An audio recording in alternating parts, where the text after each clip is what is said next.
Assalamualaikum warahmatullahi wabarakatuh. Kami peserta Latsar tahun 2026 Kementerian Imigrasi dan juga Pemasyarakatan Angkatan 3, Kelompok 3, Kelompok Kecil 2 yang beranggotakan Citra Firza Azizah, Fajar Sidik, Halinda Pratiwi Chandrasari, Hasya Aslameta Putri, dan juga Hilman Farhanul Hakim. Di sini kami akan mempresentasikan materi terkait isu yang kita ambil, penggunaan mobil dinas untuk kepentingan pribadi oleh pegawai ASN. Sebelumnya sudah kita saring beberapa isu. Yang pertama itu praktik jual beli jabatan yang melibatkan ASN, banyaknya ASN yang tidak masuk kerja pada saat jam kerja.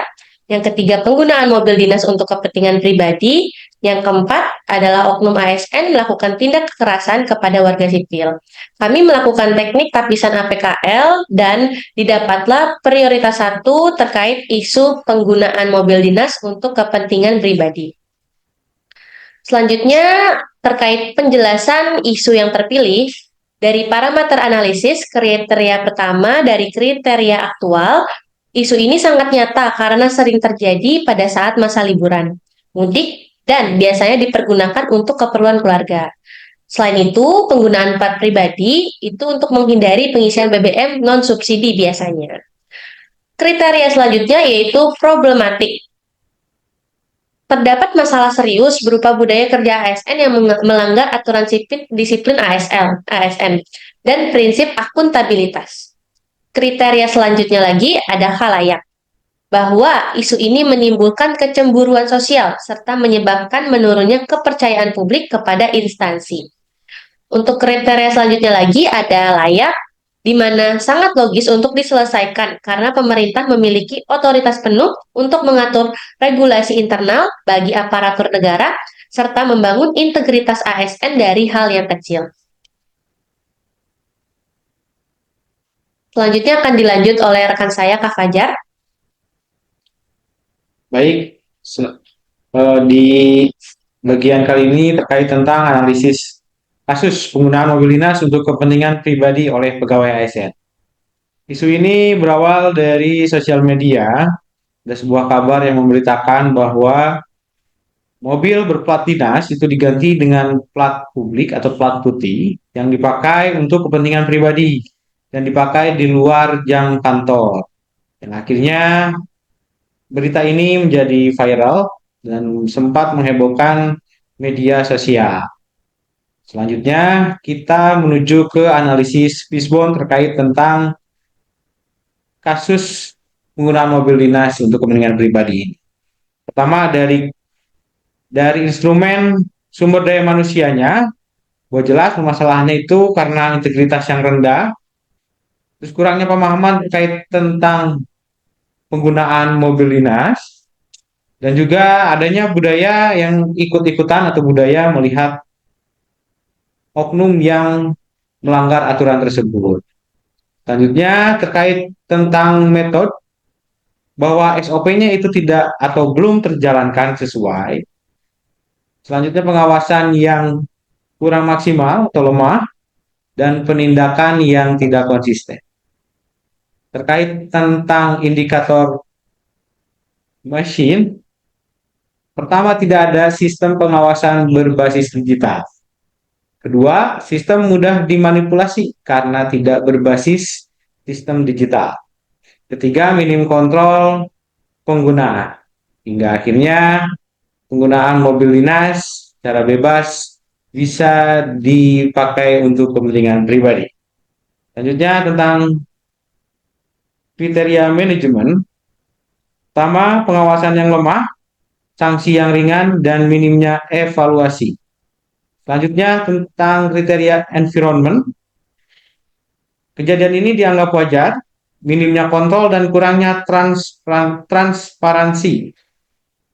Dan terakhir di poin regulation atau aturannya itu aturan yang kurang jelas, sosialisasi yang kurang maksimal terkait tentang aturan tersebut, dan pada intinya belum berbasis teknologi. Baik, selanjutnya paparannya akan dilanjutkan oleh rekan kami, yaitu Halinda Pratiwi Chandrasari. Dari deskripsi isu yang kami angkat, yaitu pada tahun 2026 di DKI Jakarta, masih ditemukan praktik penyalahgunaan mobil dinas oleh sebagian oknum aparatur sipil negara atau ASN, yaitu penggunaan kendaraan dinas untuk kepentingan pribadi di luar tugas kedinasan. Dalam beberapa kasus, kendaraan dinas yang seharusnya berplat merah bahkan diganti menjadi plat putih untuk menghindari pengawasan dan menutup penggunaan yang tidak sesuai aturan. Nah, kondisi ini menunjukkan adanya pelanggaran terhadap aturan penggunaan aset negara serta lemahnya pengawasan internal instansi. Dari permasalahan ini menunjukkan adanya pelanggaran terhadap aturan penggunaan aset negara serta lemahnya sistem pengawasan internal di instansi pemerintah. Secara etika, tindakan ASN tersebut tidak sesuai dengan nilai dasar berakhlak, terutama nilai amanah, karena fasilitas negara tidak digunakan sebagaimana mestinya, serta nilai integritas karena adanya upaya menyamarkan status kendaraan untuk menghindari kontrol. Selain itu, hal ini juga menunjukkan kurangnya tanggung jawab dan kedisiplinan ASN dalam menjalankan tugas sebagai aparatur negara.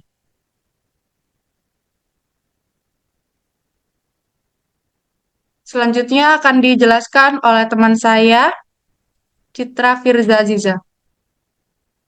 Dari isu yang kami angkat memiliki beberapa latar belakang. Yang pertama adalah aspek normatif dan regulasi, yaitu secara konstitusional, sarana dan prasarana kantor disediakan semata-mata untuk menunjang tugas pokok dan fungsi atau tupoksi organisasi. Yang kedua adalah pergeseran budaya kerja dan etika.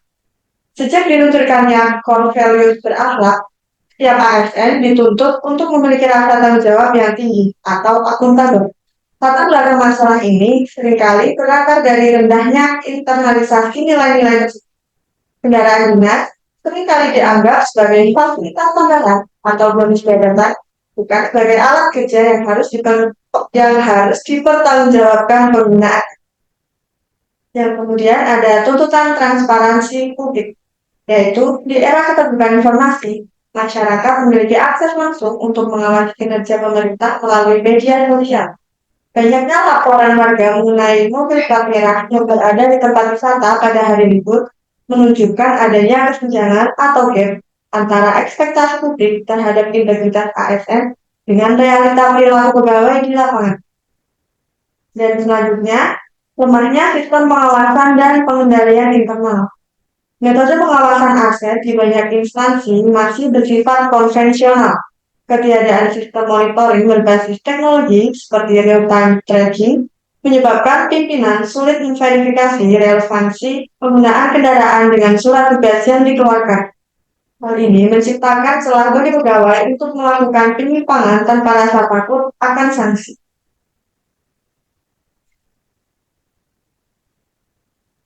Selanjutnya ada rencana aksi terhadap isu penggunaan mobil dinas untuk kepentingan pribadi. Yang pertama adalah program atau kegiatan penguatan aturan dan sosial. Aksi utamanya yaitu menyusun SOP, sosialisasi aturan penggunaan kendaraan dinas. Outputnya adalah SOP jelas dan dipahami oleh ASN.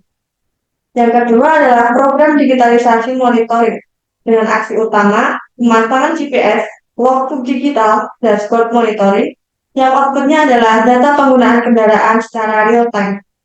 Yang ketiga, pengawasan dan audit dengan aksi utama tidak audit rutin, buka kanal pengaduan masyarakat dengan output deteksi dini pelanggaran. Yang kemudian adalah pada program penegakan sanksi dengan aksi utama penerapan sanksi tegas sesuai aturan dan outputnya adalah efek jera dan peningkatan disiplin. Yang kelima ada program keteladanan pimpinan dengan aksi utama komitmen pimpinan dan fakta integritas. Kemudian akan menghasilkan budaya disiplin dari atas. Yang terakhir ada program penguatan budaya integritas, yaitu dengan aksi utama kampanye internal, pelatihan etika, dan pemberian reward yang akan menghasilkan perubahan mindset ASN.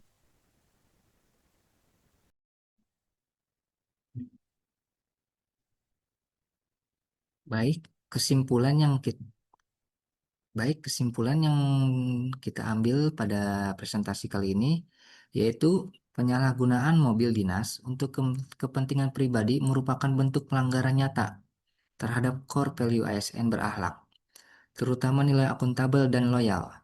Berdasarkan analisis APKL, isu ini dikategorikan sebagai masalah yang sangat aktual dan problematik karena mencederai rasa keadilan publik serta mengakibatkan inefisiensi anggaran negara. Hal ini dilatar belakangi oleh rendahnya integritas individu, sikap permisif dalam budaya organisasi, serta masih lemahnya sistem pengawasan internal yang selama ini cenderung bersifat konvensional.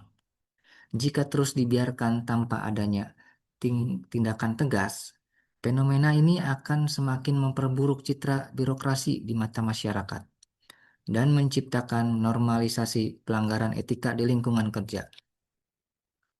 Untuk mengatasi permasalahan tersebut, diperlukan strategi yang komprehensif melalui pendekatan teknologi dan penguatan regulasi, sebagaimana dipetakan dalam analisis SWOT.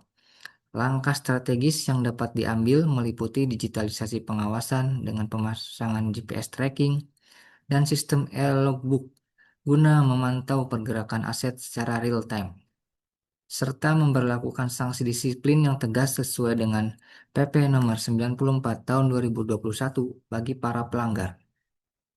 Pada akhirnya, keberhasilan penanganan isu ini sangat bergantung pada komitmen pimpinan dalam memberikan keteladanan serta internalisasi nilai-nilai dasar ASN secara berkelanjutan, sehingga fasilitas negara benar-benar digunakan secara optimal untuk mendukung pelaksanaan tugas kedinasan dan pelayanan masyarakat.